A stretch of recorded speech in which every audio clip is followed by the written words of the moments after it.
Hope you guys are doing well. Welcome back. In today's video, I'm going to show you that how you can check out the funded properties on the Stake app. So let's get started.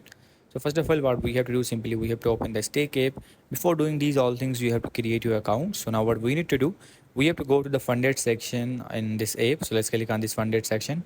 So as you can see now, you will be able to see all the funded, like this is One Bed, Creek, Vistas Reserve, MBR City, and the price is also mentioned here. 647 investors, yearly investment return 9.84, funded date 8 June 2025, and these prices are mentioned here. So these all properties are funded here. You can check it out any of them. For example, if you want to open this one, you just have to click on this, and after clicking on this, as you can see, this is 100% funded. So you can check it out the details, like 763 square feet rented, and tour photos. These all options are provided here. You can check it out everything in detail.